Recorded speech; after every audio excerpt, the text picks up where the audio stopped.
Hello everybody, Realm Builder Guy here, and welcome back to the channel and to episode 1, the first proper episode here on my new Europa Universalis 4 Let's Play series, my very first one here on the channel, around the world in 377 years. Well, the people have spoken, and after the intro video where I kind of explain what this series and this save is about, the votes were tallied and it was overwhelming in favor of starting in 1444, of course, in Cusco. So we are starting here as Cusco, the country essentially that gave rise to, of course, the Incan Empire. And in today's episode, I'm going to do what I do every time where we change nations, and that's give it a little bit of a historical background to the nation. Now, the big difference here, of course, is in this very first one, we're dealing with an actual historical character. That's not obviously a given the further on we progress down the timeline here in EU4. But Apu Pachacuti Hanan is the person we're going to talk about here real quick. You can see he is culture Quechua, which is the language of the Inca. Religion Inti, the Inti Sun religion. He's 24 years old. Years of separatism -5. You know, the monarch death really doesn't matter to us because that means we're going to move on. His son is Tupac Yapanqui Hanan, who's already, age 0, but look at those stats. 536. Pachacuti is a 546 and a conqueror. Lawgiver is his heir, but the heir doesn't matter because we will never play as the heir. But first of all, I want to talk a little bit about the history here in this first episode. Before then, in the next one, we really get going. So in 1444, Cusco is Cusco. There is no Incan Empire yet. And it's only been 6 years since Pachacuti was officially recognized as the successor for his father, which happened in 1438. Now, Pachacuti was actually born under the name of Inca Yapanqui, and his nickname was actually for Pachacuti is Earthshaker. He was born in 1418, and he's the 9th ruler of the Hanan dynasty. Now, he came to power essentially during a siege by the Cuscan archrival Chancas, who besieged Cusco. His father and brother, who was the designated heirs, fled Cusco, and Pachacuti led the military in an improbable victory and was therefore recognized as successor. In fact, he offered his father the bodies of the Chancan leaders to walk over. It was kind of a ritual in Cusco culture. His father said, no, the future ruler should do it, which would have been Pachacuti's brother. Pachacuti protested and said, I did not do all this just so that my brother can get all the plaudits. His father actually tried to have him assassinated, which of course failed, and he fled. So what about Pachacuti? Now, he grew the state from a small regional chiefdom into one of the greatest continental empires in world history, of course, the Incan Empire.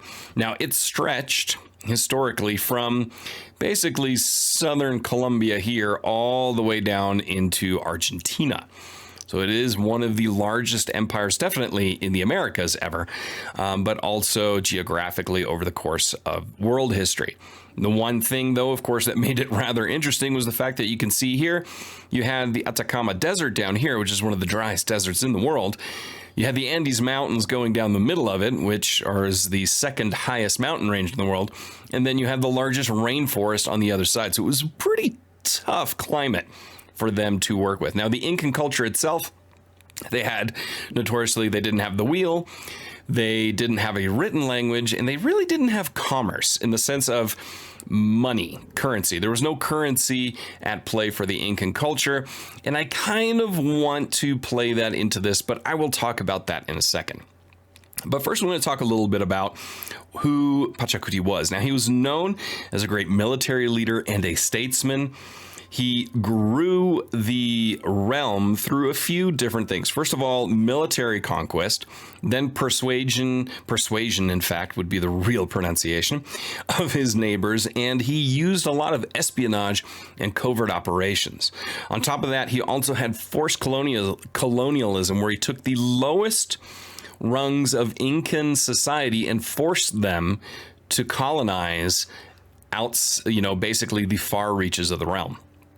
So he wasn't necessarily a nice guy, but in keeping with the times, he was pretty much on par, aside from the fact that he was recognized as one of the, I'd say, distinguished people in world history. Definitely in Native American history, but I would also say, honestly, in all of world history, given what he did in his short lifetime. I mean, he died in 1471. So if we look at our timeline, that's less than 30 years. He grew Cusco from a regional chiefdom into the Incan Empire, which sprawled across the western spine of South America. Now, he was also known for building the Incan infrastructure. So that meant the roads, the Sun Temple, and this is what archaeologists and historians now believe, that Machu Picchu was built as his estate and residence. He also was very instrumental in expanding the Inti sun cult. So that's kind of the historical background of Pachacuti, who we're going to be starting as here. Now, he was a military leader. So if we look at this now, if I was playing this as an achievement run to, build the Incan Empire and an Iron Man play, I'd probably play this a little bit more meta and not let Pachacuti run the armies. He did give his son command of the military, which is something I will replicate in this series, but obviously right now his son is age 0. So Pachacuti will be the leader of the military, and that's highly risky because, of course, once our leader dies, I got to go to a different country. But that, to me, would be too meta, too pulling ourselves out of the story that we're trying to build here through this series and actually playing a character more historically leaning, which is kind of what I want to do. Yes, there are mechanics within the game that we're going to try to do, and that's just the nature of the beast. But I don't want to be completely min-max optimized, like the way I like to play, which of course is to role play, even though it's a little bit harder in EU4 than it is, say, in CK3 or even Imperator or in Stellaris. So there's a little bit more meta to this, of course. But certain things, if you're doing the achievement run, everybody always tells you, take loans. Well, I'm not going to take any loans because currency as such did not exist in Incan culture. So who are you going to be borrowing money from? Now, obviously we have money, so we're going to buy things.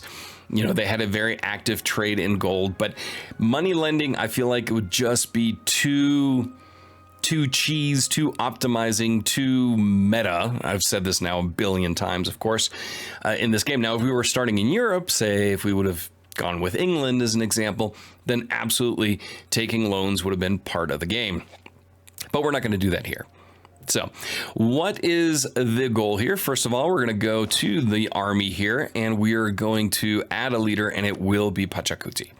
The reason for that being, of course, he was a great military leader, and expanding the realm while at the head of his armies is something he did. So it's a big risk, like I said, but we're going to go down this rabbit hole with him. So the strategy here is pretty simple. Expand Cusco as far as possible and try to build try to create the Incan Empire during Pachacuti's lifetime, which of course is something he actually did. Let's see if we can replicate it here in EU4 before we have to jump to a different nation. There are a few different ways you can do this. Of course, we can expand to the north, we can expand to the south. Alliances, we may look at forming a couple of alliances and, allying one neighbor to take down one and then flipping on. And that's a lot of stuff he did. Of course, espionage, covert operations, and so on is something that Pachacuti did a lot in real life to subjugate his neighbors. Militarily, the one difficult thing you do have here, of course, is the fact that the warfare is, as you can see, in the mountains. So that means there's going to be a huge defensive bonus given pretty much every single time, no matter more or less who it is or where you're attacking. I mean, here you have terrain, jungle or mountains, all of which, you know, give you certain, let's say, advantages or disadvantages. Down here, we've got the coastal Atacama Desert, of course, you have to deal with. So it's not the greatest terrain in the world. Now, the goal, once I hit unpause, will be to identify who we're going to go after. I feel like going north and attacking the Huancas first would be the most natural play. Now, the nice thing is we do have a fortress here, and using fortifications is something that Pachacuti did a lot. In fact, he installed garrisons in most of the places that he conquered, so again, he could have more control. So fortress building is something we're going to try to do here and build the infrastructure. Now, of course, there are, if we go to trade route, we're sitting right here on a node in Lima, pretty close. So that's definitely an area that we're going to go after. And there, of course, are gold mines or gold provinces we're going to try to conquer and expand as quickly as possible before one day Pachacuti dies. One of the goals, of course, is to at least make it long enough that Pachacuti's son can come of age, and I'd say once he reaches, I don't know, 16 to 18, we will put him in charge of the main military force and take Pachacuti off of that, which is something that happened in real life. So that is kind of an overview historically of who Pachacuti was, what Cusco was, what the Incan Empire became under him, and our general goals. So this is a shorter one. The next one will be longer as we hit unpause and really dive into the game. So please hit that like button if you enjoyed this episode. Subscribe if you're new to not miss anything. And don't forget to check out the links down in the description for Twitch, Twitter, Discord, and Patreon. Until next time, I'm Realm Builder Guy, and I will talk to you soon. Bye.